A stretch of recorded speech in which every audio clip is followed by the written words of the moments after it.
مشاهدينا رجعنا لكم مرة تانية ولسه مستمرين في مباشر من مصر وفقرة الصالون. واسمحوا لي في البداية مشاهدينا اني ارحب بضيوفي في الاستوديو. معانا دكتور محمود غزلان المتحدث باسم الاخوان المسلمين. اهلا بحضرتك يا فندم. اهلا وسهلا بيك يا فندم. معانا مهندس محمد عباس قيادي بحزب الجبهة الديمقراطي. اهلا بحضرتك يا فندم. ومعانا ايضا دكتور وحيد عبد المجيد منسق التحالف الديمقراطي. اهلا بحضرتك يا فندم. طبعا احنا في البدايه يعني كلنا بنهني الشعب المصري على المشهد الديمقراطي الجميل اللي احنا شفناه امبارح واول امبارح، وعايزين نقول انه اكيد كان في تجاوزات وبعض الاخطاء.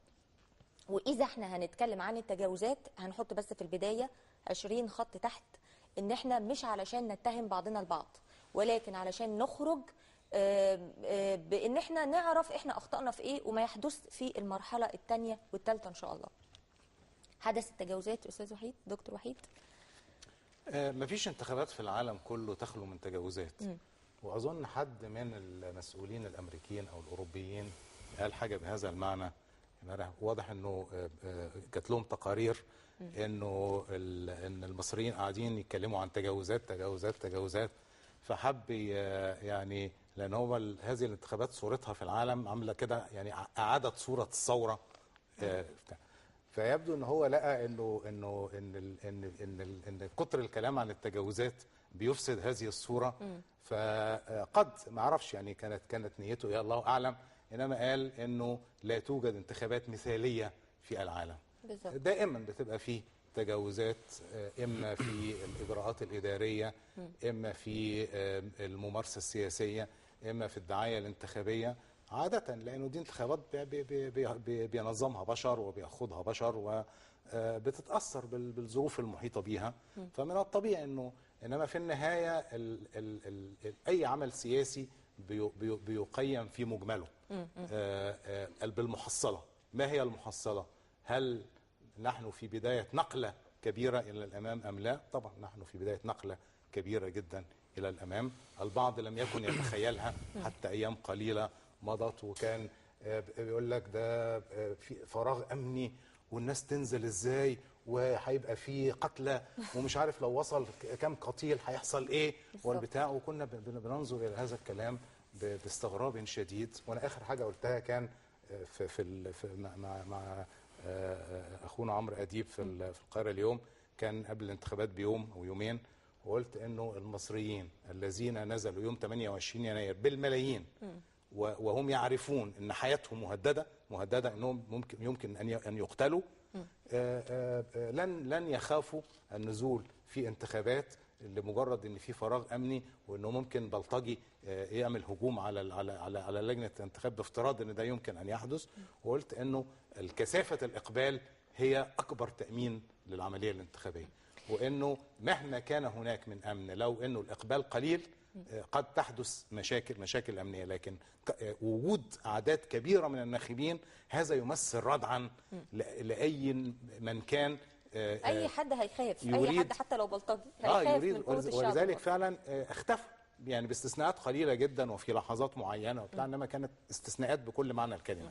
دكتور محمود، لو اتكلمنا عن هذه التجاوزات، وده على عهده موقع اليوم السابع، قال ان احدى المنقبات قامت بالادلاء بصوتها باسيوط 15 مره ببطاقات مختلفه، وتم اكتشافها من قاضي اللجنه لانه ارتاب في انه نفس الملابس، والحقيقه صمم ان هي تكشف عن وجهها ولقوا فعلا معها 15 بطاقه.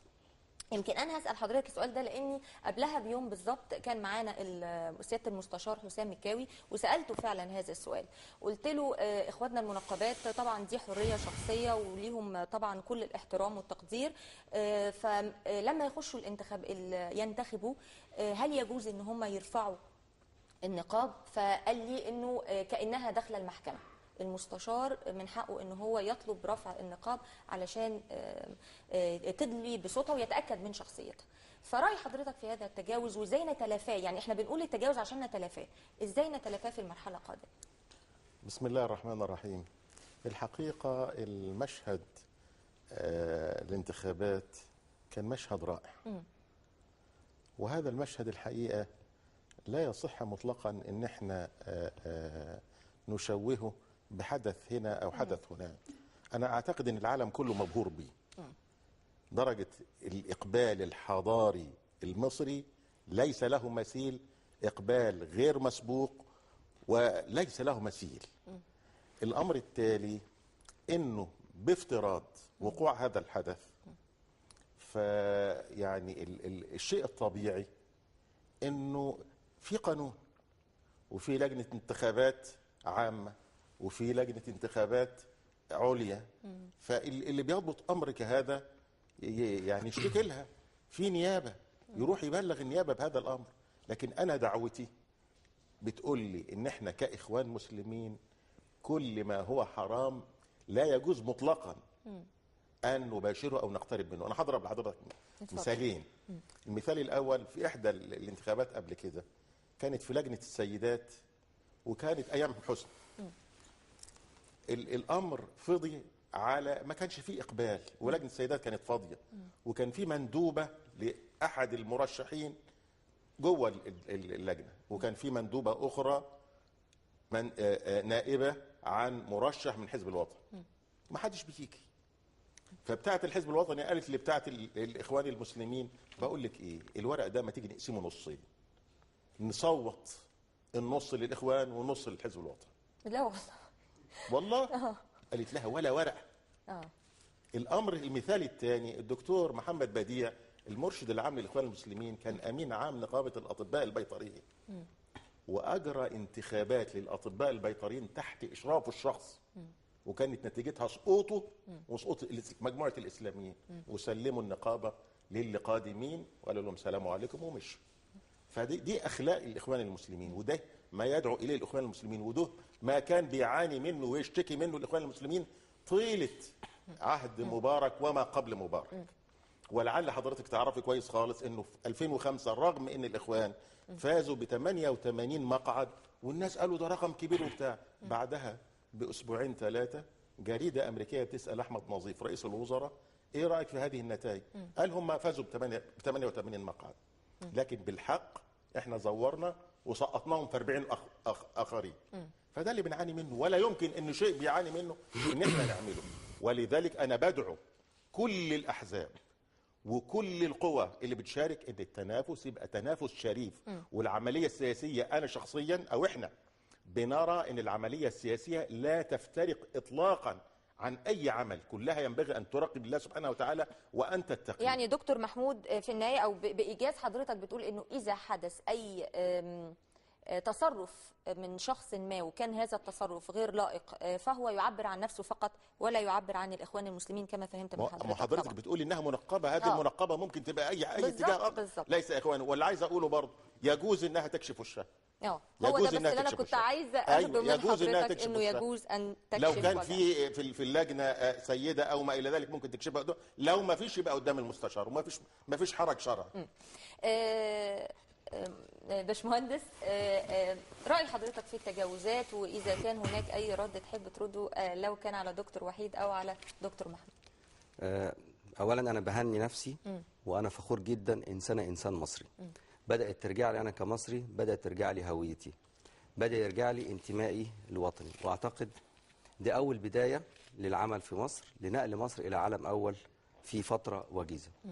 بأهني برضو قبل ما استرسل في الحديث حزب الحرية والعدالة على المجهود الرائع اللي اتعمل في الانتخابات، وانتخابات ديمقراطية اختار فيها الشعب المصري باختياره وبدون ضغط، بغض النظر عن أي نوع من التجاوزات الطبيعي زي ما قال الدكتور انها ممكن أن تحدث في أي مجتمع.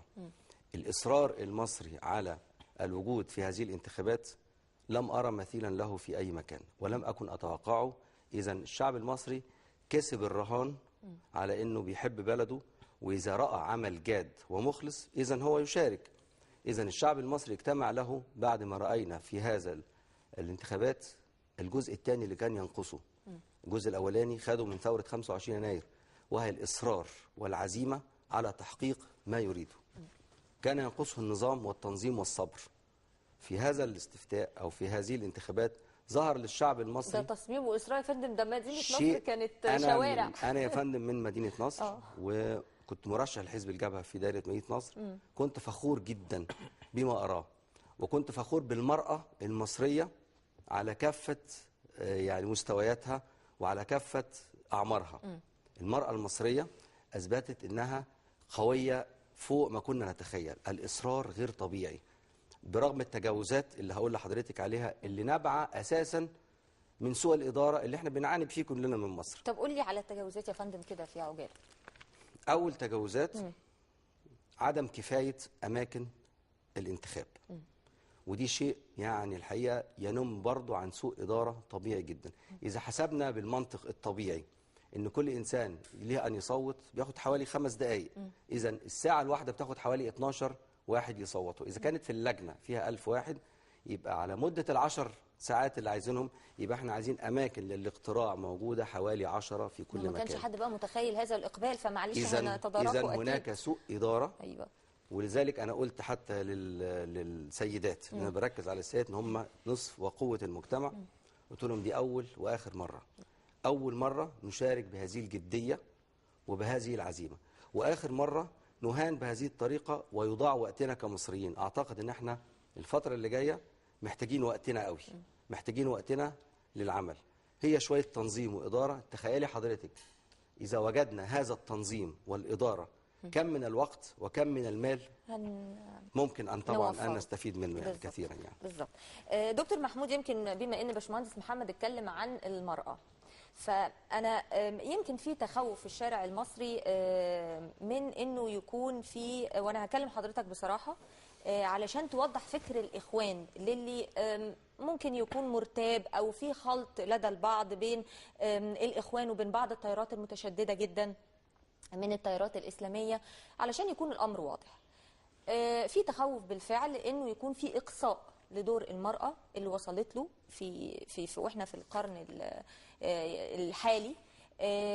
وصلنا لمكانة في المجتمع يعني اعتقد انها يعني تضاهي مكانة المرأة في العالم.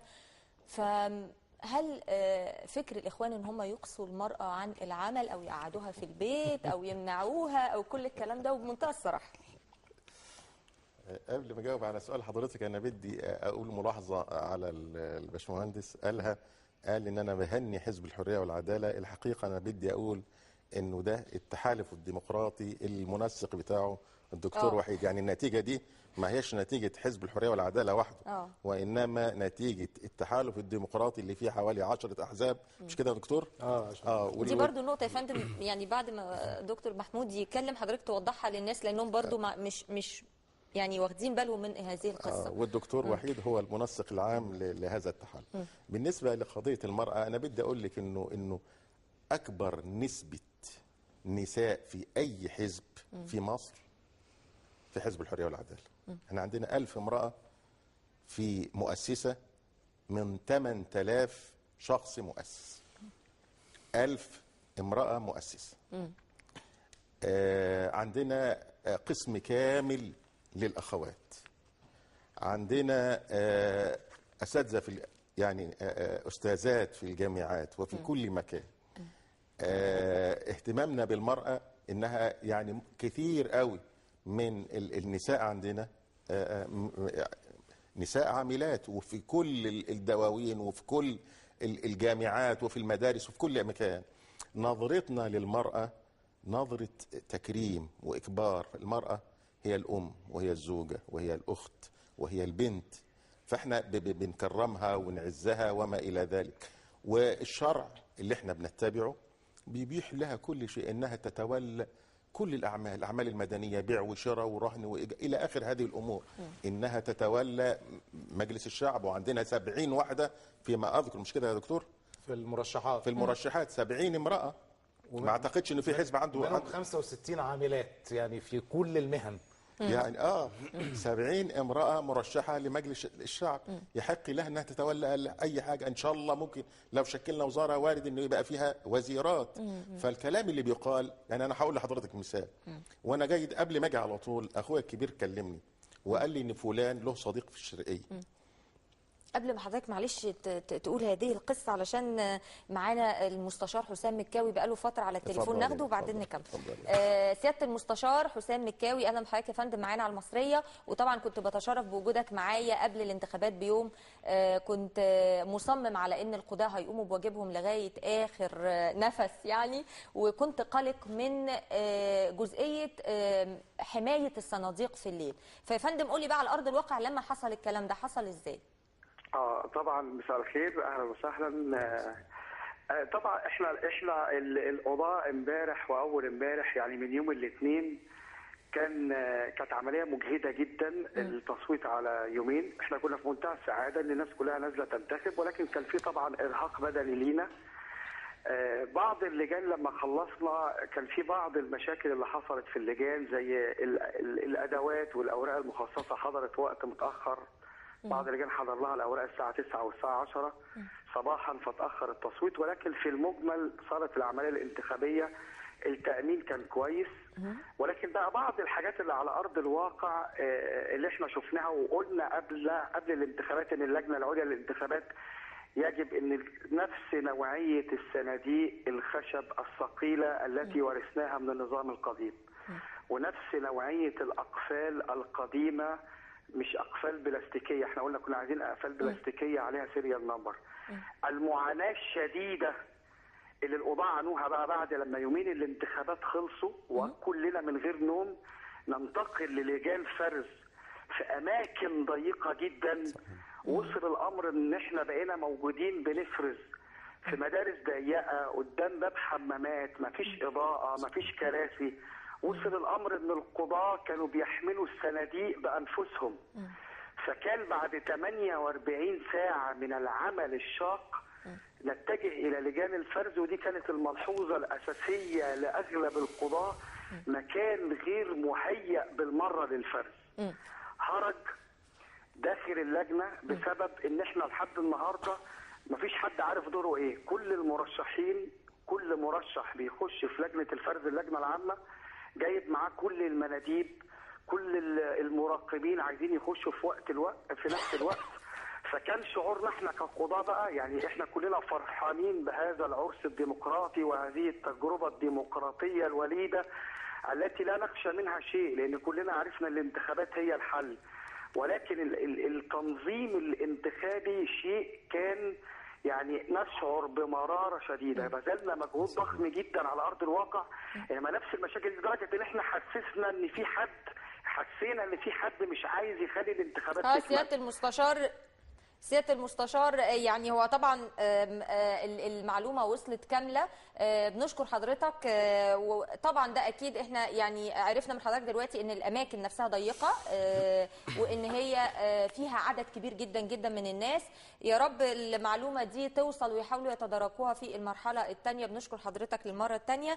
معانا كمان سيادة اللواء مصطفى بدير مدير أمن البحر الأحمر. أهلا بحضرتك يا فندم. أهلا بحضرتك سيادة اللواء. مساء الخير. اهلا يا فندم. الموضوع مر ازاي في محافظه البحر الاحمر؟ بالنسبه لمحافظه البحر الاحمر انا ببدا مع حضرتك الكلام ان انا بهني الشعب المصري اللي خرج لممارسه حقه في الديمقراطيه، وهو حدث تاريخي وغير مسبوق في الحياه السياسيه بمصر، ويؤكد على سعي الشعب المصري على اختيار مستقبل افضل لبلاده. بالنسبه لمحافظه البحر الاحمر على مدار اليومين السابقين تمت عملية التصويت بسهولة تامة ودون حدوث أي مشاكل أو تسجيل أي تجاوزات. كانت هناك إجراءات أمنية مشددة على لجان الاقتراع بموجب خطة مشتركة بين رجال الشرطة ورجال القوات المسلحة على مدار 24 ساعة. طبعا على مدار 24 ساعة لأن احنا سهرنا في ليل اليوم الأولاني نحرس الصناديق بعد تجميعها بالجمع الأحمر وتسليمها لنا من السيد القاضي، وإعادة تسليمها لسيادته في اليوم التالي لمباشرة عملية التصويت. طب يا فندم، هل في نتائج مبدئية كده وصلتوا لها من عمليات الفرز؟ هقول لحضرتك ان النتائج بتعلن في هذه اللحظة في مركز الفرز، ولكن لم تصل لي النتائج حتى الآن، لكن انتهى الفرز بالفعل وبتعلن في الوقت الحالي النتائج. طب احنا بنشكر حضرتك يا فندم سياده اللواء مصطفى بدير مدير امن البحر الاحمر. نرجع للموضوع اللي كنا بنكمله. اتفضل يا فندم. يعني انا عايز اقول برضو ايضا انه احنا عندنا بفضل الله كثير من السيدات يحملن درجه الدكتوراه في مختلف التخصصات. القصه اللي كنت بقولها انه اخويا له صديق في الشرقيه، فهو اخويا كلمني وقال لي انه فلان بيقول له انه خصوم الحريه والعداله في الشرقيه عشان يصرفوا السيدات الريفيات عن التصويت للحريه والعداله، بيقولوا لهم دول اخوان لو جم هيخلوا الراجل يتجوز 4. فاندهشت. دي اول حاجه هتخلي كل الناس تهرب كده. دكتور محمود. يعني عمليه محاوله اثاره الشبهات، هيكتفوا الستات، هينقبوا الستات، هيعملوا الكلام ده كله، يعني لا ظل له من الحقيقه. وبعدين يعني نرجو ان الناس يجربونا بدل او يسمعوا منا بدل ما يسمعوا عنا، وفي ذات الوقت يشوفونا ويحتكوا بينا.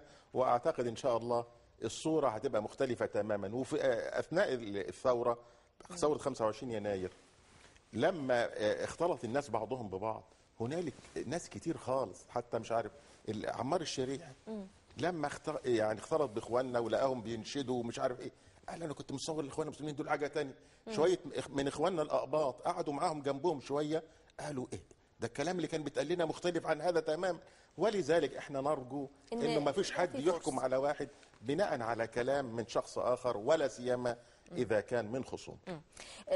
دكتور وحيد، بالنسبه لقصه انه الحريه والعداله تضم اكثر، يعني في اكثر من حزب تحت هذا اللواء او التحالف الديمقراطي اعتقد، يعني نعم. الفرق يعني، او ليه ما نزلش باسم التحالف الديمقراطي مش باسم الحريه والعداله؟ يعني في متلخبطين شويه في هذه الجزئيه. يعني التحالف الديمقراطي ده تحالف يعني ضم عدد كبير من الاحزاب. يعني لما تأسس في مارس اللي فات، وهو ما كانش متأسس عشان الانتخابات في الحقيقة أصلا، يعني كان متأسس كتحالف سياسي يضم القوى الوطنية الأساسية في مواجهة قوى النظام السابق يعني. لكن بعض الخلافات السياسية فرقت بعض أطرافه، ولما اقتربنا من الانتخابات كان من الصعب أن كل الأحزاب اللي كانوا موجودين فيه، وكان عددهم أكثر من 20 حزب قبل، يعني عندما بدأ الإعداد للترشيحات لهذه الانتخابات، فالمهم أنه بقي فيه هذه يعني في العمل الانتخابي 10 أحزاب، يعني 9 أحزاب مع الحرية والعدالة. من يعني أبرزها والمعروف أكثر فيها حزب غد الثورة اللي بيتزعمه الدكتور أيمن نور، حزب الكرامة طبعا اللي أسسه وحزب الوفد. حزب الوفد كان فيه بس يعني ما أمكنش استيعابه في القوائم الانتخابية بتاع التحالف، كان عنده عدد أكبر من المرشحين، ففضل إنه يخوض الانتخابات منفردا، وكان طول الوقت كانوا بيقولوا إن هم جزء من هذا التحالف سياسيا لكن انتخابيا. وفي بعض الأحزاب الجديدة والناشئة، وبالتالي هذه القوائم، يعني كل القوائم الخاصة بالحرية والعدالة، هو القائمة اسمها الحرية والعدالة، لأنه لما عملنا القوائم كانت اللجنة العليا للانتخابات كان موقفها أنه لابد أن القائمة تقدم باسم حزب، أنه لا يجوز أنه بعد كده إخوانا في الكتلة المصرية فضلوا يعفروا معاهم لغاية قبل الانتخابات بيوم ولا يومين، بعد ما قالوا لهم طيب ممكن نقبل الاسم بس ما فيش رمز موحد، وقعدوا يعفروا معاهم. فاحنا قلنا والاحزاب كلها قالت المساله اتفقت على دي مش مشكله، يعني مش هنضيع وقتنا في مهاترات يعني حوالين البتاع، لانه فعلا كان تضييع وقت كثير جدا انه تقنعي اللجنه العليا للانتخابات القانون بيسمح بان يبقى في تحالفات، طب ليه ما فقلنا انه لا مانع، يعني كل الاحزاب قالت انه لا مانع ان يبقى تحت اسم الحريه باعتباره الحزب الاكبر واسمه كمان معروف، يعني يمكن التحالف الديمقراطي دي جت بفايده كمان، لانه التحالف الديمقراطي هيبقى اسم جديد لسه الناس ما تعرفوش. اسم الحريه والعداله معروف وله ناخبيه، وبالتالي يسهل الانتخاب.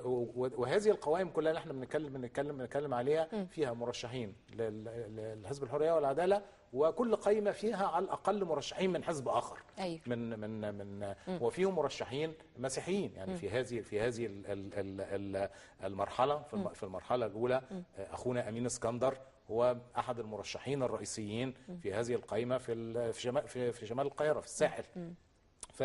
فهو الحقيقه ده تحالف وطني عريض، لكن طبعا بيقوده حزب الحريه والعداله باعتباره الحزب الاكبر فيه. طيب احنا نيجي نتكلم بقى عن مستقبل مصر، ويمكن الحكايه اللي احنا يعني الحقيقه مش قادرين نعرف بالظبط اولها من اخرها. دلوقتي احنا متفقين ان احنا هنبتدي الانتخابات لغايه طبعا لما تخلص ال3 مراحل بالانتخابات البرلمانيه، ثم مجلس الشعب يكون كده اتشكل. بعد كده المفروض نختار او نعمل دستور، ثم انتخابات الرئاسه. في انتخابات الشورى يعني المهم ان احنا هيبقى عندنا مجلس الشعب اللي احنا بنتمناه كلنا، واللي المفروض انه في بقى اشكاليه. هل المجلس الوزراء الموجود دلوقتي او الحكومه الموجوده دلوقتي من حق المجلس الشعب ان هو يسحب الثقه منها ويكون هو، لانه الحقيقه في يعني تصريح برضو من الأستاذ محمد مرسي رئيس حزب الحرية والعدالة، إنه قال إنه إذا ذهبت الأغلبية للإخوان سيشكلون حكومة ائتلافية تمثل كافة فئات الشعب المصري، الذي طبعا لا يفرق بين مسلمين وأقباط، مبدئيا سعادته أن تتجاوز نسبة الإقبال على التصويت 40%. فهل هذا يجوز؟ وإحنا في الوقت ده إحنا لسه الإعلان الدستوري، فإحنا تبع إنه مصر رئاسية. الإشكالية دي الحقيقة مش مفهومة. هل بعد ما عملنا الوزارة وعملنا مجلس استشاري كل ده يتلخبط تاني ونبتدي نكون حكومة جديدة؟ وهل يحق أو دستوريا لمجلس الشعب إن هو يختار فعلا الحكومة؟ لا، هي مفيش إشكالية ولا حاجة، هي مسألة عادية جدا. يعني أي برلمان في العالم سواء في نظام رئاسي أو نظام برلماني أيا كان طبيعة هذا النظام بيمارس وظيفة الرقابة على السلطة التنفيذية. البرلمان وظائفه الأساسية تشريع والرقابة، وعنده وظائف سياسية عامة. وظيفته الرقابية تبدأ بتوجيه سؤال إلى السلطة التنفيذية وتصل إلى سحب الثقة من هذه السلطة. يعني سحب الثقة من الحكومة هو امتداد طبيعي للوظيفة الرقابية. يعني ده فعلا وفقا للدستور من حقه أن يسحب الثقة طبعا. يعني كل برلمانات العالم منذ بداية القرن العشرين بقى أصبح لديها هذا الحق بموجب الوظيفة الرقابية. إنما اللي فيه ممكن يبقى فيه نقاش هنا هو هل البرلمان يشكل حكومة بشكل مباشر أم هو يؤثر على تشكيل الحكومة. أيوة. هنا احنا في الحالة دي وطالما ان احنا لسه ما عندناش نظام برلماني، ربما في الدستور الجديد الناس يفضلوا يبقى في نظام برلماني. في النظام البرلماني البرلمان هو الذي يشكل الحكومة مباشرة، هو الذي يرشح رئيس الحكومة والوزراء، والبرلمان هو الفاعل الرئيسي في النظام السياسي، وبيبقى رئيس الدولة دوره شرفي أو أقرب ما يكون إلى أنه دور شرفي. لكن فعليا عندما يسحب البرلمان الثقة من الحكومة فهو بالتالي لابد أن يعطيها الثقة، ولكي يعطي هذه الحكومة الثقة لابد أن يشارك في اختيار الوزراء لابد أن يكون موافقا على الأقل على رئيس الوزراء الذي سيقف أمامه طالبا الثقة. لابد أن يحدث تشاور مع الأغلبية في هذا البرلمان على الأقل فيما يتعلق بتشكيل الوزارة، حتى لا يحدث تشكيل غير مرضي فيؤدي هذا إلى تعطيل عمل الدولة كلها. لأنه المفروض أنه يعني في الحياة السياسية كلما صارت الأمور وفق قواعد واضحة ومحددة بتختصر الممارسة وتؤدي إلى الإنجاز، لأنه كثرة الخلافات حول مسائل إجرائية تعطل العمل وتعطل عمل الدولة كله. أنه هتتشكل حكومة البرلمان غير راضي عنها، لن يعطيها الثقة، ضيعنا وقت، هتتشكل حكومة تانية قد أيضا لا. فهو عمليا الواقع يفرض أنه لابد على الأقل أن يكون في تشاور وثيق بين المجلس الأعلى للقوات المسلحة في الفترة اللي هو باقي فيها في السلطة والبرلمان إلى أن يقرر الشعب نوع النظام السياسي الجديد الذي يريده، وهل يريد نظاما رئاسيا أم مختلطا أم برلمانيا. وبالتالي وعلى فكره موضوع سحب الثقه من الحكومه دي مش مساله اغلبيه واقليه في ممارسه ديمقراطيه زي اللي احنا بادينها. يعني تخيلي مثلا حضرتك لو الدكتور الجنزوري شكل حكومه كده وقعدت شهر ولا شهرين والناس لقيتها زي حكومه عصام شرف، يعني لا لون ولا طعم ولا رائحه، لا تفعل فعلا ولا تحل مشكله. في هذه الحاله هيبقى كل اعضاء البرلمان مش بس الاغلبيه اللي فيه غير راضيين عنها. ليه؟ لانه الناس اللي انتخبوهم هيحاسبوهم لانه هذه الحكومه لا تفعل شيئا. فهتلاقي انه البرلمان كله بيقول ان هذه الحكومه لا تصلح وهيسحب الثقه منها كله، مش اغلبيه لسبب سياسي انه يريد ان يحقق هذا. لا، هو الهدف هو مصلحه البلد ومصلحه الشعب. فاذا كان في حكومه لا تحقق هذه المصلحه، او في حكومه يعني لا تحل مشكله من المشاكل، من الطبيعي ان البرلمان هيقف لها، هينبهها اذا لم تنتبه، اذا لم تنجز ليس امامه. لانه في الشعب اللي احنا شفناه ده اللي خرج من كل شبر من الارض ضاغط على الاعضاء دول، على اعضاء البرلمان، ومش هيسيبهم. لو قصروا في هذا هيحاسبهم عليه. صح. احنا معانا تليفون، معانا المهندس باسل عادل، هو في المجلس الرئاسي، انا ما سمعتش بالظبط للحزب، هو يمثل الكتله المصريه بالظبط، حزب الاحرار المصريين. اهلا بحضرتك يا فندم. باشمهندس اهلا بيكي وبرحب بضيوفك والدكتور وحيد عبد المجيد وكل الضيوف اللي مع حضرتك. اتفضل يا فندم. أنا عايزة أعرف يعني بما أن حضرتك من الكتلة المصرية، رأي حضرتك فيما حدث في الانتخابات، وإذا كان هناك أي تجاوزات تتمنى أنها ما تحدث في المرحلة الثانية والثالثة. الحقيقة في تجاوزات وفي خروقات. يعني الحقيقة في خروقات من الحزب اللي بينافسنا اللي هو حزب الحرية والعدالة وكمان حزب النور، ان كان في دعاية انتخابية خارج مقر اللجان، وكان في تصويت موجه وتصويت جماعي في المناطق الفقيرة في مصر، وكان في استغلال لمسألة الغرامة اللي هي ب 500 جنيه للأفراد اللي مش هيصوتوا. فكان الناس دول بيجوا كل همهم يخلصوا من الغرامة، فكان بيتوجهوا فورا من الحرية والعدالة نظرا للكثرة العددية، ولأنهم بينتهكوا قانون الانتخابات وبيقوموا بحمل الدعاية على باب اللجان ووجود كمبيوتر بيوضحوا للناس مكان الانتخاب، في حين الحقيقة ان ده دور الدولة. وهنا الحقيقة الشكل الطبيعي لمصر ان مصر تدي الموظف 200 جنيه وبعدين ترجع تستغرب ان هو فتح الدرج. احنا كان ده دور الدولة ودور اللجنة العليا للانتخابات ان هي توفر وسيلة سهلة زي الكمبيوتر اللي هو كان بتاع الحريه والعداله او بتاع اي حزب يقف وتقول للناخب مكانه فين بدل ما يستأذن. هو حضرتك انا متهيألي اللجنه العليا للانتخابات عملت ثلاث طرق، عملت عن طريق الكمبيوتر للي عنده كمبيوتر، عملت عن طريق الاس ام اس، متهيألي البلد كلها معاها موبايل، وعملت ايضا 140. يعني انا متهيألي بقى كده اكتر من كده هتعمل ايه؟ طيب امال كانوا الناس اللي واقفين قدام اللجان بيدوروا على لجانهم ليه؟ بالتاكيد بدل في احتياج، اذا علينا ان نلبي هذا الاحتياج، ان مش كل الناس قدرت توصل لهذه الوسيله، وحضرتك عارفه ان درجات التعليم في مصر والثقافه متفاوته جدا. فكان في انتهاكات من الحزب، وكمان الحقيقه كان في مساعده من اللجان من الحريه والعداله وحزب النور، كانوا بينضموا كمندوبين نظرا لفراغ المندوبين واتساع الدوائر الرهيب. دايره زي شرق القاهره كان فيها 3000 صندوق، فانت محتاجه على الاقل 6000 مندوب، فدايما اللجان في حاله احتياج دائم لمناديب، فكانوا بيتطوعوا فاصبحوا بيقوموا بالفرز بشكل واضح. وانا الحقيقه النهارده في فرز يعني في فرز النتيجه في كل اماكن الحقيقه بلاحظ ان اللي بيفرزوا ملتحين. بنحترم جدا الملتحين، بس الحقيقه ده اشاره الى ان في تيار سياسي بعينه بيفرز. عايز اقول لك كمان النهارده كان في انتهاك للادميه للقضاه وللمندوبين في لجان زي لجنه مركز شباب النهضه في مدينه السلام، وفي صور الحقيقه مثيره للاستغراب ممكن تخش في موسوعه غرائب وطرائف. القاضي قاعد على قالب طوب على الارض على الرمل، وقدامه الصندوق بيفرزه والورق بيطير من قدامه، وحاجه يعني قدامك ما لا يقل مثلا عن 1400 صندوق متنطورين في حوش طويل كانهم قاعدين على البلاج. حاجه عمرنا ما شفناها في تاريخ البشريه الحقيقه. منين انا اضمن؟ طبعا ومفيش مراقبه، صناديق كتيره بتتفرز في ايه يا فندم؟ معلش بعد اذنك، في ايه؟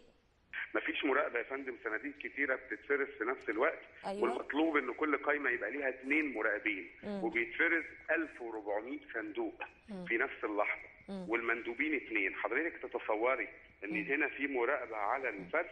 بالتاكيد بنحترم القضاء والاشراف القضائي ومفيش تخوين لحد، بس من حق كل مرشح انه يمارس حقوقه السياديه على صندوقه وان يبقى قاعد وشايفه يعني.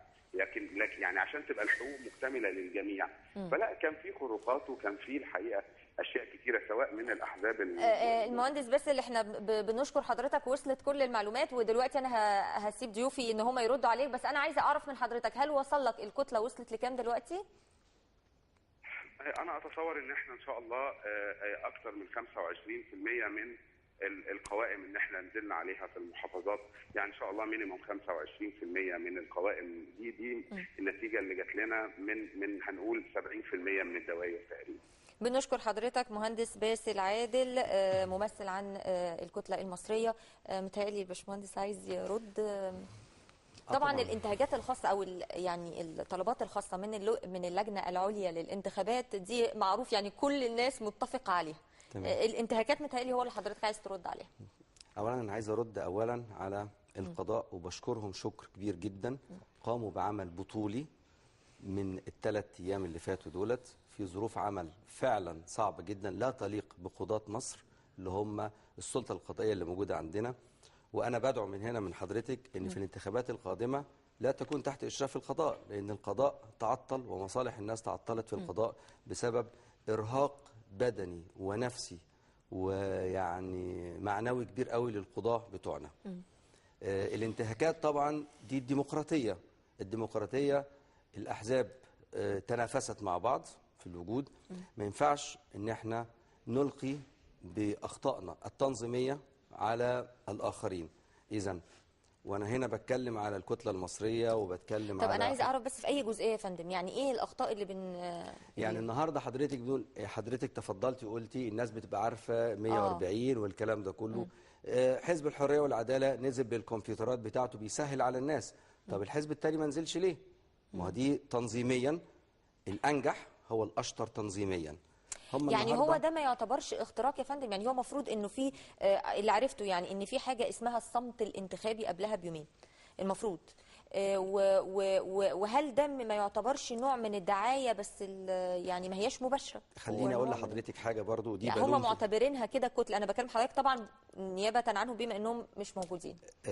انا هقول لحضرتك طبعا كان هناك العديد من الانتهاكات المخالفه للنظام العام وللقانون طبقا لحاله السكون اللي هي 48 ساعه قبل الانتخابات. كان في مجموعه من توزيع الاوراق امام اللجان، وانا نبهت في كذا لجنه على هذا الموضوع. وكل اللي برجوه ان ما ينفعش ان انا ابتدي علشان اريد حكم مصر او اريد الدخول في البرلمان ان ابتدئ بمخالفه القانون اللي موجود حاليا. ده نوع من الحاجات اللي هي ممكن ترهب الناس. اذا كنت انت داخل عشان تمثلني لاعلاء سلطه القانون والنظام العام، فكيف تكون انت اول واحد تبتدي خلفه؟ ممكن يكون اخطاء بشريه من ناس متطوعه اكتر وليس نظام عام للحزب.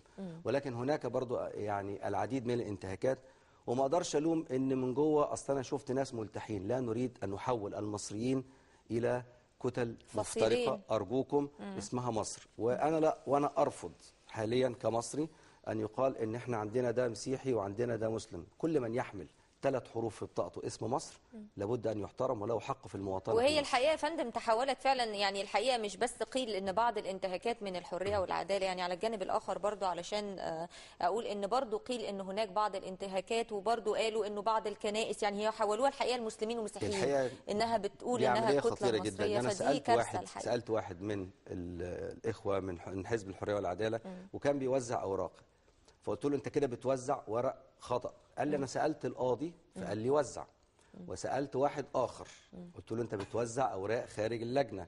قال لي المستشار القانوني بتاعنا سأل في الهيئة العليا للقضاء وقال له لا مفيش مشكلة فيها. قلت له لماذا لم تنشروا هذا في صفحتكم الرسمية؟ يعني نريد الصدق في التعامل مع المصريين وعقليات المصريين في هذه المرحلة. مش عايز حد يخاف من وجود حزب ما بنسبة 40%، لسه في 60% موجودين ودولت ليهم حقوق. والديمقراطية تعني حقوق الأقليات قبل حقوق الأكثرية. وفي انتخابات تانية وهناك الكثير من الجولات لسه. يعني. إذا نريد الآن قبل ما نتكلم عن وزارة وعايزين نغير وزارة، أين الاستراتيجية التي تسير عليها مصر في هذه ما الأيام؟ هي بقى يعني احنا جزئية القانون كمان يعني هل هيكون هناك لجنة تأسيسية لعمل القانون ولا دستور مجلس تقصدي؟ الشعب الدستور. قصدي دستور. لعمل الدستور ولا مفروض انه مجلس الشعب اللي هيضع الدستور؟ يعني احنا دي برضو جزئية. الدستور طبعا زي ما حضرتك عارفه في القانون، عشان انا دارس قانون لسه واخد ليسانس حقوق 2011 من جامعه القاهره. الدستور هو القانون الاسمى والاعلى في الدوله بالظبط. ولكن انا بقترح على من يفوزوا في هذه المرحله في انتخابات مجلس الشعب اللي هم على المجالس على الكراسي الفرديه عندهم فتره ال100 يوم. فتره ال100 يوم ديت هي معطل فيها مجلس الشعب كمجلس برلماني الى ان ينعقد بكامل هيئته ويبتدي يمارس سلطاته. انا بدعو من فاز في هذه الانتخابات المحترمة الشريفة في مصر والتي لم تظهر نتائجها حتى الآن. يعني ما نقدرش نقول أن هناك حزب قد طب احنا أخذ نشوف برضو الأغلبية.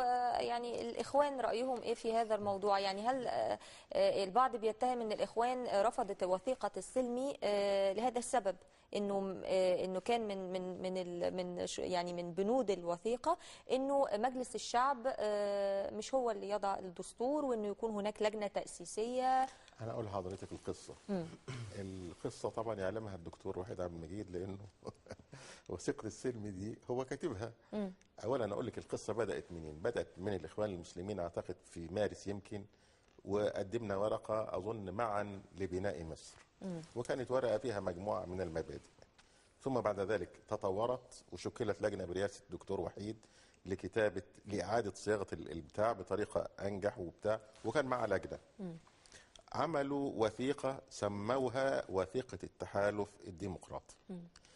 الساحه فيها وثائق كتير، الازهر والمجلس الاعلى لحقوق الانسان ومش عارف البرادعي، وثائق عديده.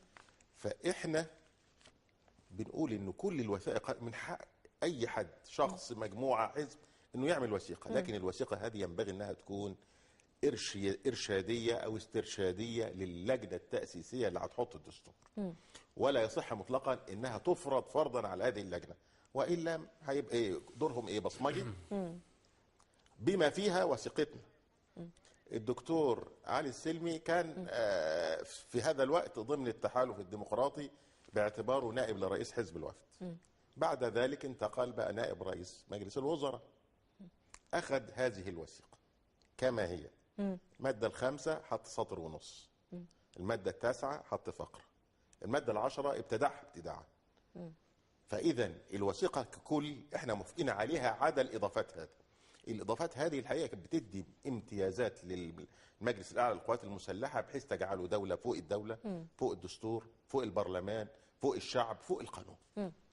طب احنا رفضنا الكلام ده عشان هم الزيادات دي. اما الوثيقه بعد ذلك في مجملها فهي وثيقتنا اللي وضعتها لجنه برئاسه الدكتور وحيد. طب والجزئيه بتاعت اللجنه التاسيسيه دكتور وحيد، يعني حضرتك وضحها لنا اكتر، يعني المعايير اللي على اساسها هتختار اللجنه التاسيسيه اللي هتضع الدستور. التحالف الديمقراطي من البدايه قبل هذا الكلام كله كان رايه، ومش رايه يعني هو ده يعني اللي توافق عليه، انه الدستور لا تضعه اغلبيه، الدستور قضيه توافق وطني، وانه بالتالي لابد ان الجمعيه التاسيسيه اللي هتعمل مشروع الدستور تكون ممثله لمختلف فئات المجتمع وشرائحه الاجتماعيه والدينيه والثقافيه. بالظبط، ده كلام يعني جميل. ده من قبل ما يثار هذا الكلام كله، ولذلك من حيث المبدا هذا امر الجميع متفقين عليه، بما في ذلك حزب الحريه والعداله والاخوان المسلمين وكل حلفائهم يعني. فالخلاف كان على ايه؟ الخلاف كان على انه ان اجي احدد اقول ان هيبقى في 15 من اساتذه الجامعه، ومش عارف 12 من الهيئات القضائيه، وخمسه. فكنا بنقول يعني من الذي يحدد هذه الارقام وعلى اي اساس؟ انا لو قعدت اعمل ارقام من هذا النوع النهارده وجيت ابص فيها تاني بكره ممكن اغير فيها انا نفسي انا اللي عارف. فما بالك انه في برلمان هينتخب جمعيه تاسيسيه قلنا مثلا افرض المفروض ان الجمعيه دي هيبقى فيها جزء من اعضاء البرلمان وجزء من خارجه، اللي احنا بنعمل نقدر نحدد الفئات بتاعتهم بشكل عام بحيث انهم ممثلين لكل الشعب، بس من غير ما نقول اعداد ده هيبقى كام وده هيبقى كام، 50 ولا 40 ولا 30 ولا 20. يعني هي دي بس الجزئيه. وقلنا مثل بسيط جدا، قلنا نفرض مثلا انه الجزء اللي هيجي من داخل البرلمان ايا كان عدده طلع مثلا نصهم اساتذه جامعه، تصادف ان نصهم اساتذه جامعه، فايه اللي يخلينا نجيب تاني 15 من اساتذه الجامعه نحطهم عليهم؟ طيب ما نمثل فئات اخرى في المجتمع ممكن ما يبقى لهاش تمثيل لما تيجي الجمعيه التاسيسيه تلتها ولا ما يقرب من نصها من فئه واحده. فقلنا ان دي مساله تحكميه لا يجوز انها توضع بهذا الشكل، انما يبقى في اتفاق على المبدا مش على التفاصيل الصغيره اللي هي ممكن تتغير بين يوم واخر. اضافه الى جزء بعد اذن حضرتك، انه الماده 60 من الاعلان الدستوري هي اللي رسمت خريطه الطريق للعمل ده. قالت انه بعد ما يتشكل مجلس الشعب والشورى يجتمعان المعينون منهم دون المنتخبون منهم دون المعينين. أيوة. هم يجتمعوا وهم دول اللي ينتخبوا ال100 شخصيه. واحنا كاخوان مسلمين اتفقنا في التحالف الديمقراطي. طب هو افرض يا فندم ان الاغلبيه للاخوان، ما احنا خلينا نتكلم بصراحه. لسه ما اتكلمتش، انا لسه ما كملتش. بقول احنا في التحالف الديمقراطي اتفقنا على انه هذه ال100 شخصيه ينبغي انه المجلسين سوا يختاروهم او ينتخبوهم من كل اطياف المجتمع، جزء من داخل البرلمان وجزء من خارج البرلمان، بحيث يمثل كل اطياف المجتمع وقواه وشرائحه وطبقاته الى اخره. وهم دول اللي يقعدوا يحطوا الدستور. فاحنا متفقين على هذا، لكن مين اللي يعمل كده؟ مش الدكتور علي السلمي ولا الوزاره. اللي يعمل كده البرلمان بغرفتيه، مجلس الشعب ومجلس الشورى المنتخبون منهم. والماده 60 من الاعلان الدستوري بتقول كده، واحنا المفروض نحترم الدستور. طب يا فندم، ما احنا قلنا يعني حضرتك كملت كلامك، اسمح لي بقى اقول لك الجزئيه دي. افرض انه فعلا الاغلبيه من الاخوان المسلمين، فلما هتنتخب مين؟ ما هتنتخب برضو جزء كبير من الاخوان، وبالتالي اللي يضع الدستور، انا بقول لك التخوف الموجود في الشارع. ماشي. فاللي هينتخبوه اخوان، فمين اللي يضع الدستور؟ لا، ليس بالضروره هذا. بقول لك احنا توافقنا كاخوان مسلمين مع التحالف الديمقراطي كله على انهم يجي من كافه شرائح المجتمع، ليسوا من الاخوان المسلمين. بس هتبقى النسبه الاكبر ولا ايه؟ لا، ليس بالضروره. هو بس في حاجه حضرتك، بس عشان حاجه نفهمها كويس. من هم الاخوان المسلمون في وسط الاحزاب التي تمثل في البرلمان؟ النهارده انا بقول حزب الحريه والعداله، وانا باصر على الحريه والعداله والتحالف. بنقول دايما الاخوان المسلمون، لابد ان يكون الاخوان المسلمون اسم موجود ويحترم وموجود، ولكن ليس فصيل سياسي. ولكن ليس فصيل سياسي لا اعترف به. انا اعترف بالحريه والعداله، وانا لما بتحدث عن حزب الحريه والعداله. يعني ما هو يعني ما احنا كده هنبقى ايه؟ بنشكل الكلمات، لكن الحقيقه خلينا واقعيين. لا، خلينا واقعيين عشان نبقى بلد ديمقراطي ويمشي في اصول ديمقراطيه. لا يصح ان ارى، ودي اراها من التجاوزات، انا ارى حزب الحريه والعداله وهو حزب محترم وقوي، واجد فوق اليافطه بتاعته مكتوب الاخوان المسلمون. هذا شيء. طب ما انا عارف ان الحريه والعداله هم الاخوان المسلمين، لماذا تضع اسم تاني على هذا الموضوع؟ هل هي يعني قصدك انك تحوله الى او تاخد شعار ديني كما يعني هل الاخوان المسلمين ده مش شعار ديني؟ هل هي لك اسسه الاخوان يعني المسلمين؟ لحظه، اذا كنا كتبت اسسوا الاخوان المسلمون، جميعا نعلم ان الحريه والعداله والاجيال القادمه والماضيه تعلم انه اسسوا الاخوان المسلمين. انا هقول لحضرتك، ولكن اكمل لحضرتك. اذا عمري ما شفت حزب في الدنيا يكتب اسمه ويكتب التايتل بتاعه من فوق الاخوان المسلمين بين قوسين. يعني اذا اختفت كلمه الاخوان المسلمون من حزب الحريه والعداله، الناس مش هتعرفه. ايوه. طب وهي حتى لو يعني انا هرد على حضرتك. انا طبعا هخلي دكتور محمود يرد، لكن تفتكر ان هذه المسميات وهذه الشكليات هتفرق؟ انا اتحدث كمصري على حزب موجود وهو مشكل طبقا لقانون الاحزاب ويمثلني في البرلمان، ولا يمثلني في البرلمان حاجه اسمها الاخوان المسلمين. عفوا، انا مسلم وكلنا اخوه في الاسلام، يعني محدش يقدر ينكر ذلك، وانا خريج جامعه الازهر. دي وجهه نظر وتقال في الشارع المصري. اتفضل دكتور محمود رد. نسيبي كان راكب تاكسي. نعم، نسيبي كان راكب تاكسي. اوكي. وبعدين بيتكلم مع السواق، فلقى بيمدح جدا في الاخوان المسلمين.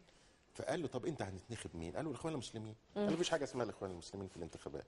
قال له لا، هنتخب الاخوان المسلمين. يا سيدي ده في حاجه. قال له ما اعرفش حاجه اسمها حريه وعداله. فاذا ناس كتير لما حزب جديد يبقى حضرتك تعرف لانك مثقف ومعني بالقضايا هذه.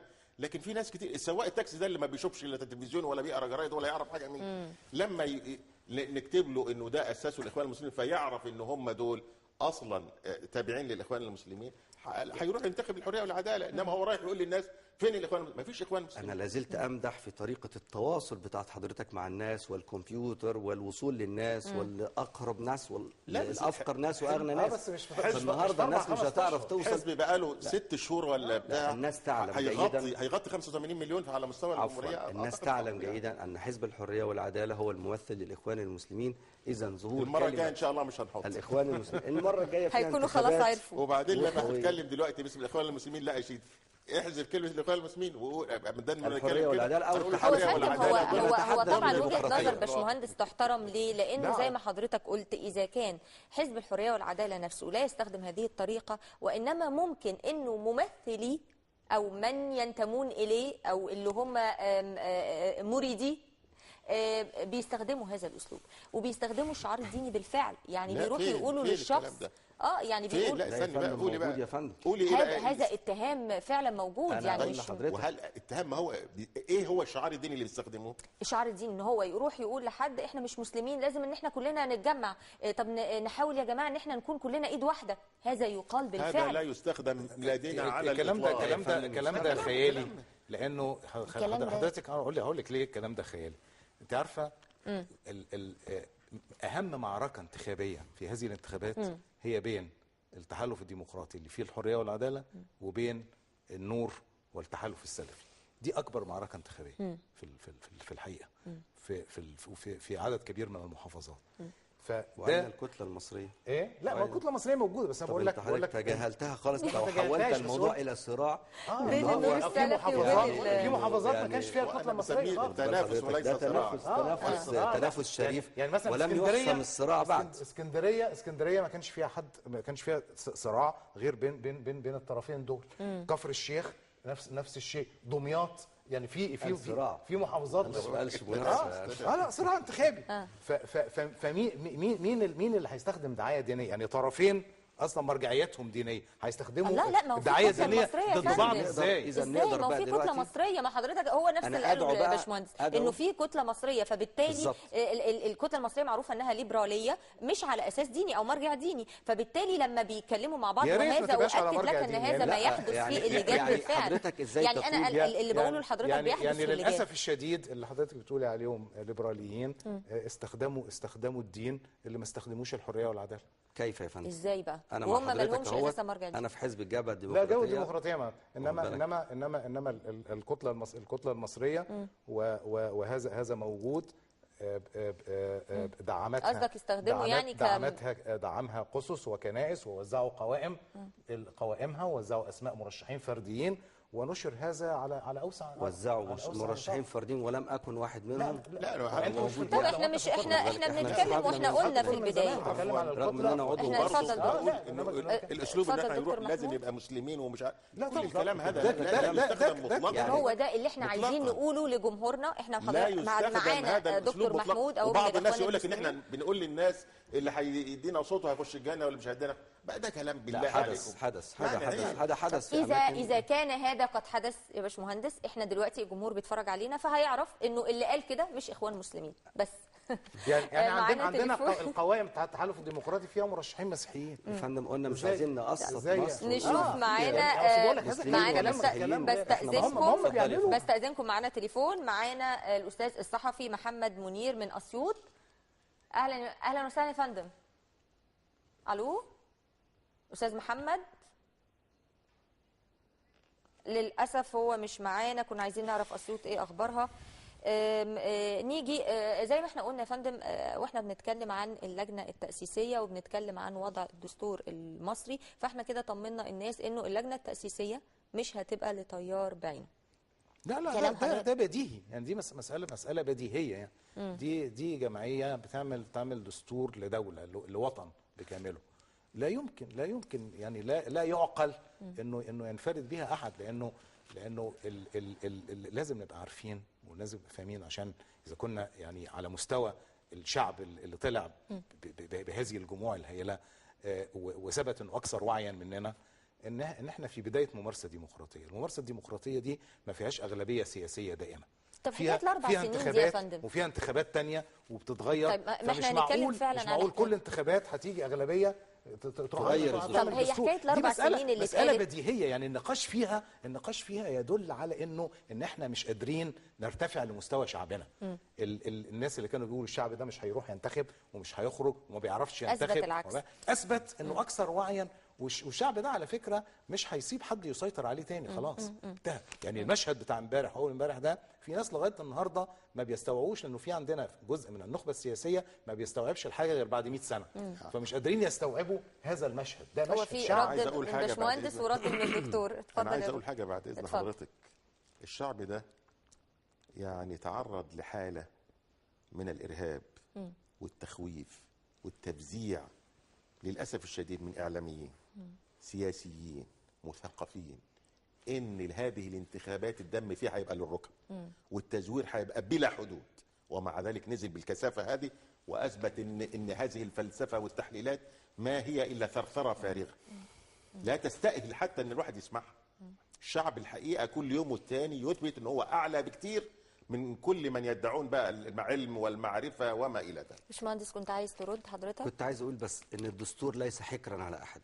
لابد ان نعمل دستور تمشي بيه مصر لمده 50 سنه قادمه، لان الدستور كما قلنا هو القانون الاسمى للدوله. النهارده نحيي برضه بعيد تاني الحريه والعداله او التحالف الديمقراطي على الجوله الاولى في الانتخابات، ولكن لا تزال هناك جولات كلها تصب لصالح المجتمع والمواطن المصري. كل ما أرجوه أن من يشعر أنه ابتدى في طريق النجاح أن يبدأ من الآن.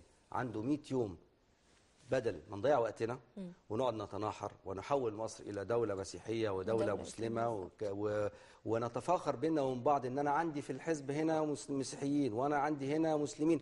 هذا كلام لا يليق بالشعب المصري. احنا بنؤدي به إلى فتنة هو مش عايزها دلوقتي، لأن النسيج المصري أعلى وأكبر من هذا الموضوع على الإطلاق.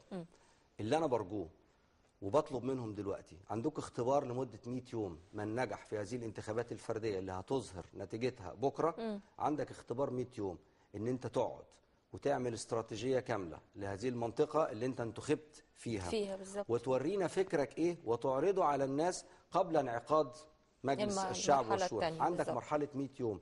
ال100 يوم دولت ما نبتدي من دلوقتي. يعني قصد حضرتك الدعايه الانتخابيه التي لم تحدث او لم تكن هناك فتره كافيه ليها تبتدي بقى دلوقتي بشكل فعلي. ليس الدعايه فعليا، لان انا طبعا هلوم للمره الألف على الاعلام المصري او الاعلام عامه الذي لم يعطي فرصه كافيه للمرشحين ان يعرضوا برامجهم على الناخبين، وهذا ما ادى الى ان كثير من الناخبين دخلوا هو مش عارف ينتخبوا مين لغايه ما بيخش.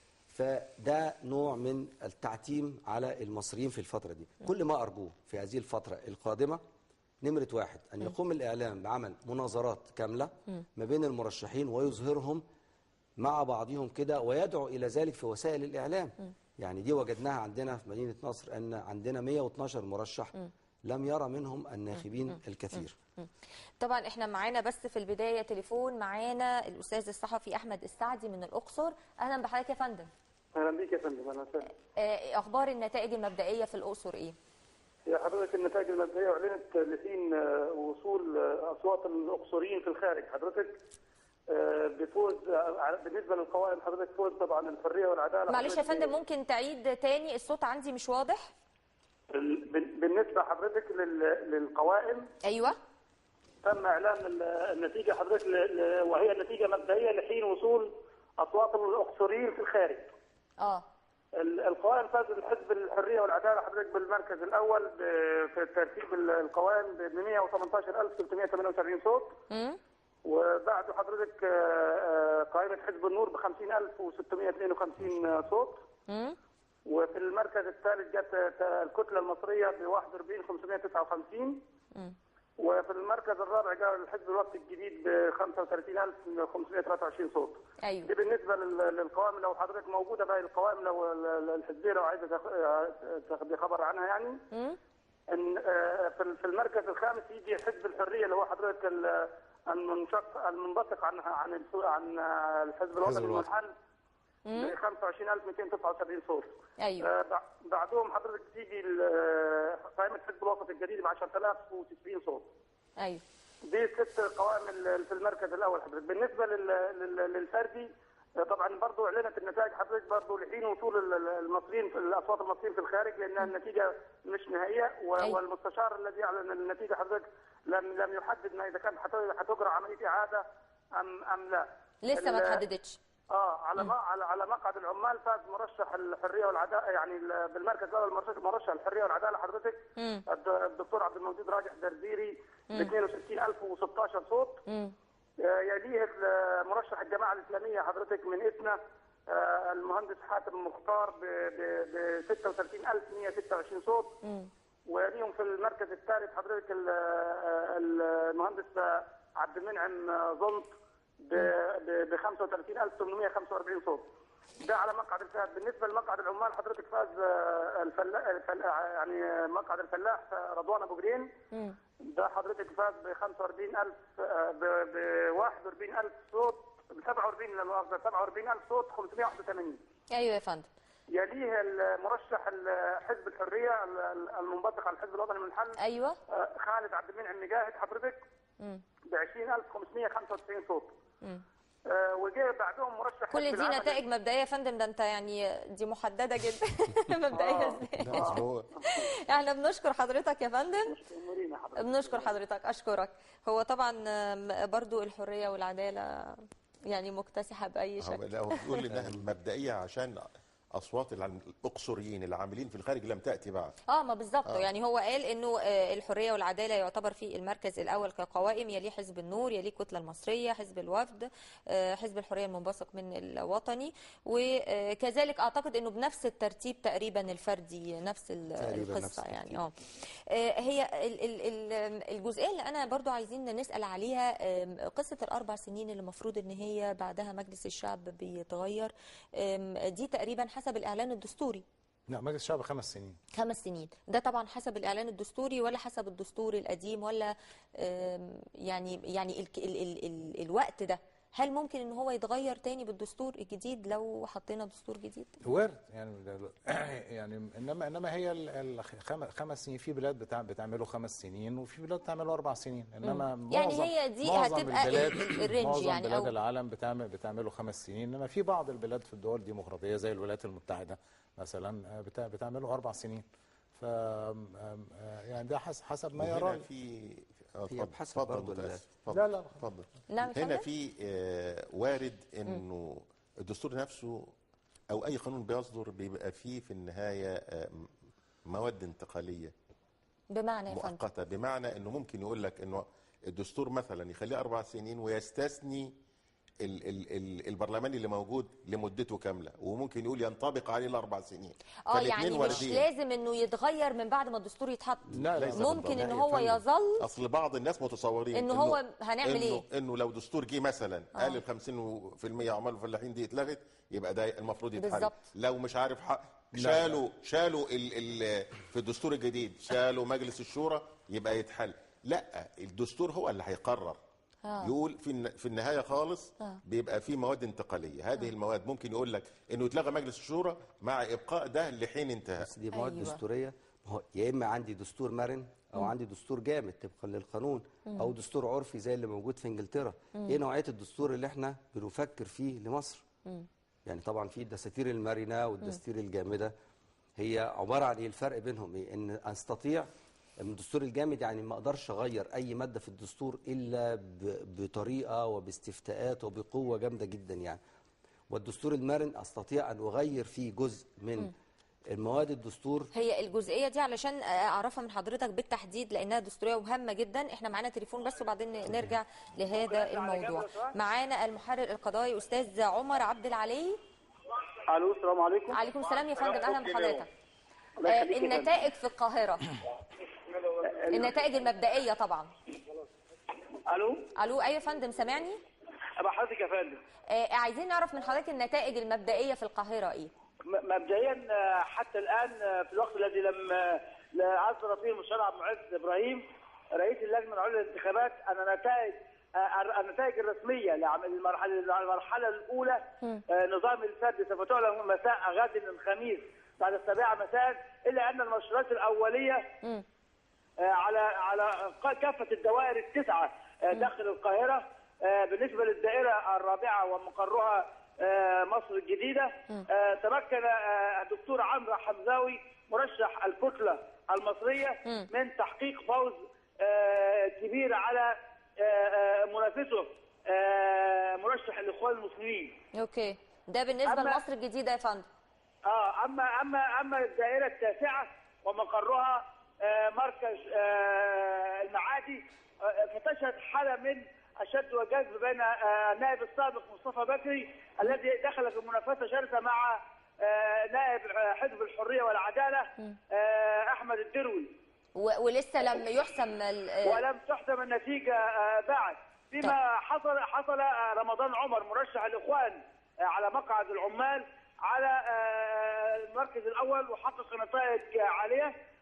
في الوقت نفسه حققت قائمه حزب الحريه والعداله اعلى الاصوات في القائمه التاسعه كقوائم. طب مين يليها يا فندم؟ مين يليها بعد الحريه والعداله؟ يليها الحزب النور السلفي، ثم حزب الكتله، احزاب الكتله المصريه في القوائم. حضرتك ما عندكش نسبه محدده؟ لا، النسب لم تعلن بعد، يعني النسب الرسميه لم تعلن بعد ولا حتى تقريبيه يعني؟ لا، تقريبيه. الاخوان حصلوا على في الدائره التاسعه على نسبه 55% من عدد الاصوات. فيما تشهد دائره مصر بولاء وعابدين اعاده بين مذيعه القناه مذيعه التلفزيون المصري السابقه جميله اسماعيل. أيوة. واحمد حامد. دي هيكون فيها اعاده؟ فيها اعاده على مقعد الفئات. ايوه. اما الدائره السادسه وتقع في مقرها مصر القديمه، فاشارت المؤشرات النهائيه لنتائج الفرد دخول محمد العقاد وجمال حنفي على مقعد الفئات في مرحله الاعاده الاسبوع القادم. اعاده برضه؟ عندنا كذا منطقه اعاده. فيما حقق يسري بيومي يسري بيومي على حزب الحريه والعداله فوزا على مقعد العمال في نفس الدائره. اما الدائره الاولى والتي حتى الان ما زال فيها بعض الخوف بعد قرار رئيس اللجنه العليا المشرفه على الدائره الاولى ومقرها قسم الساحل، لم يتم حتى الان حسم نتائج المقاعد الفرديه بعد توقف عمليات الفرد منذ الصباح وحتى 4 عصرا بسبب عمليات الفوضى التي سادت اللجنه. ده فين يا فندم؟ الدائره الانتخابيه الاولى ومقرها مدرسه جلال فهمي باسم الساحل.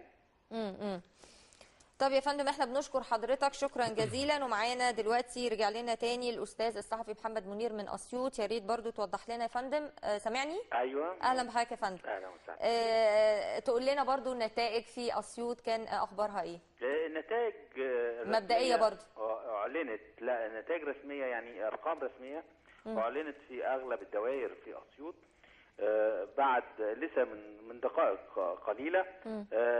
تنقص هذه النتائج الرسميه الارقام التصويت في الخارج التي لم تصل حتى الان، فاضطر المستشارون بعد انتظار طويل اكثر من 5 ساعات الى اعلان الارقام بناء على طلب المرشحين ومندوبيهم. طبعا جه دلوقتي في المقدمه وحصد الاخوان اكثر من يعني نقدر نقول 45% من المقاعد القايمه. حصلوا على 7 مقاعد من 16 مقعد.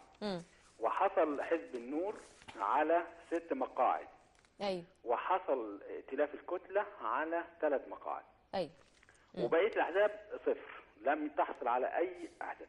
فمثلا في الدائره الاولى حصل قائمه الاخوان على 125,000 صوت. والنور على 65,000 صوت. ايوه. والكتله 63. ده في الدائره الاولى. في الدائره الثانيه كان الاخوان في فرق كبير جدا بينهم وبين الكتله. وده يعني دلوقتي فيه ده كان انقسم المرشحين او الناخبين بين اتجاهين، اتجاه يؤيد الاتجاه الاسلامي والاخر يؤيد الاتجاه الكتله. وده كان بسبب ان تأييد الكنيسه لمؤيدي ائتلاف الكتله جعل المسلمين يتعاطفون مع تيار. احنا بنشكر حضرتك يا فندم، بنشكر استاذ محمد منير، وهنيجي برضو نفس الكلام. هو انا ما صح فيش بس معلومه في الكلام الاولاني، الاستاذ احمد الدروي مش مرشح الحريه والعداله ولا التحالف الديمقراطي، لانه التحالف الديمقراطي لم يرشح احدا ضد الاستاذ مصطفى بكري.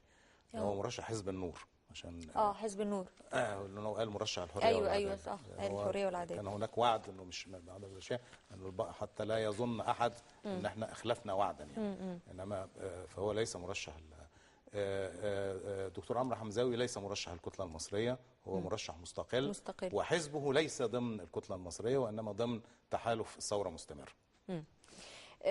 احنا كنا بنتكلم عن الدستور، واعتقد ان هناك يعني عدة اقتراحات من عدة جوانب قانونية، انه نستعين بالدساتير اللي مرت على مصر ونستعين بالدساتير الاخرى في وضع الدستور. يعني زي ما حضرتك كنت بتقول هناك جامد وهناك مرن وهناك لكن هذا ما درسناه في الجامعه. لا، ما احنا مصر منذ ان بدات العصر الدستوري وهي تاخذ بالدساتير الجامده وليست المرنه. اذا يعني حينما نفكر في دساتير لمصر، اول من نرجع اليهم في هذا الموضوع قبل ان نلم اطياف المجتمع نرجع الى رجال القانون، فنرجع الى التخصص. احنا المشكله عندنا في مصر ان احنا بنعمل فيما لا يخصنا. وجدناها دي في كل حاجه، كل واحد عايز يعمل كل حاجه. اذا بداية أنا بقترح، هل سيراعى هذا يا فندم في اللجنة التأسيسية؟ يعني احنا قلنا إن اللجنة التأسيسية الدستور مش مسألة قانونية، الدستور قضية مجتمعية. أيوة. يعني الدستور يضعه مجتمع لنفسه لكي ينظم به امور حياته والعلاقات. هي ممكن بعد ما انما الصياغه يضعها قانونيا، ممكن يعملها رجال قانون. لكن هو ده بقى اللي انا كنت عايزه اوضحه، انه ممكن يشترك فعلا اللجنه التاسيسيه تكون من جميع اطياف المجتمع كما قلنا، لكن الصياغه يجب ان تكون اللجنه التاسيسيه من دلوقتي في عمل. اتفضل يا دكتور. طب اكمل حضرتك. فلتبدا من دلوقتي فتره ال100 يوم ان تبدا عمليه الاقتراحات لصيانه الدستور. وانا ايه اللي يخليني اتعطل اكثر من 100 يوم؟ ما هو تشكيل اللجنه التاسيسيه بقى. طب ما انا ابتدي من دلوقتي. اذا كان المجلس العسكري تفضل وقال اذا لم نستطع ان نعمل دستور في خلال 6 اشهر، اذا نستطيع ان نقوم بعمله في خلال 3 اشهر، اذا نستطيع ان نقوم بعمل دستور خلال 3 اشهر. ايه اللي ياخرنا؟ معانا الاستاذ، انا اسفه، ناخد التليفون علشان بيبقوا على التليفون، وهرجع لحضرتك دكتور محمود. معانا الاستاذ اشرف شرف من اسكندريه. اهلا بحضرتك يا فندم. اهلا وسهلا. العمليه الانتخابيه مرت ازاي في اسكندريه والنتائج هل اعلنت؟ هي لم تعلن بشكل نهائي، ولكن اعلنت بشكل نهائي. لم تعلن. لم تعلن. نتيجه بعض المشاكل اللي حدثت مؤخرا، الاعتراضات على الطريقه الاجرائيه في فرز بعض الصناديق، وطلبات بعض المرشحين ان هم يعيدوا فرز الصناديق مره اخرى، وده ادى لتعطيل يعني الاعلان النهائي عن النتائج الاخيره. ولكن في مؤشرات طبعا ظهرت بوضوح بعد فرز معظم الاصوات او في البيت 90% منها، وهي فوز حزب الحريه والعداله بحوالي من 40 الى 45% من القوائم. ايوه. وفي 3 مقاعد يليه حزب النور. ايوه. نسبه حوالي 20%. ايوه. 17 ل 20%، ثم الكتله المصريه، ثم قائمه الثوره المستمره. ده بالنسبه للقوائم. في 3 مقاعد يعني للاعاده ما بين المستشار محمود الخضيري وطارق طلعت مصطفى. طبعا المرشح الخضيري مرشح الحريه والعداله، وطارق طلعت مستقل. ايضا في مقعد اخر سيتم الاعاده عليه في دايره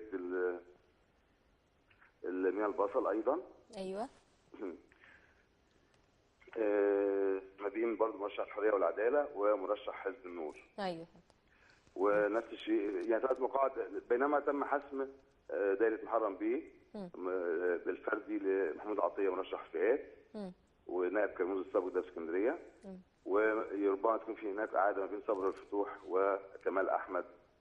في صبري الفتوح برضه مرشح حزب الحريه والعداله، وكمال احمد مستقل في نفس الدايره حرم بيه. فاز تقريبا في مقعد العمال مصطفى محمد مرشح الحريه والعداله، وعبد المنعم الشحات المفاز رسمي باسم الدعوه الثلاثيه. تقريبا يعني شبه حسم مقعده مع حسني الدزار اللي كان جاء خلفه على طول في منافسه شرسه بينهم. احنا بنشكر حضرتك استاذ اشرف. يعني هو عامه يعني يمكن النتائج كلها انه حزب هو ده ما يهم. يعني يمكن الاسامي بتبقى خاصه جدا بكل دايره وكمان بكل محافظه، لكن ان حزب الحريه والعداله في المقدمه يليه النور والكتله مبدئيا وفي المرحله الاولى. دكتور محمود كنت حابب تعلق؟ انا عايز هو تعريف الدستور انه وثيقه بيمنحها الشعب لنفسه. فالاصل ان الشعب هو اللي يحط الدستور. أيوة. ولما كان من المستحيل أن يجتمع 85 مليون شخص في صعيد واحد عشان يحطوا دستور، فالطبيعي أنهم يختاروا نوابهم. نوابهم دول هم أعضاء البرلمان. أعضاء البرلمان برضو كتير، اتفق على أنه هم ينتخبوا 100 شخصية. أيوة. ال 100 شخصية دول مش هيقعدوا يحطوا الدستور، يقعدوا في أوضة مكيفة يحطوا الدستور. الشيء الطبيعي واللي أتوقعه واللي أرجوه انه ال 100 شخصيه دول يقسموا نفسهم الى لجان استماع. مثلا يكن كل 10 لجنه، ويجوبوا النجوع والقرى والمدن والجامعات والوزارات وما الى، يشوفوا الشعب عايز ايه. الشعب هيقول باي طريقه، لهجته، باي شكل، يكتبها ملاحظات المهم مطالبه هذه تتجمع. ثم بعد ذلك هم ال 100 شخصيه ولا سيما القانونيين منهم اللي هم محترفين صياغه المواد بطريقه قانونية، يصوغوا إرادة الشعب.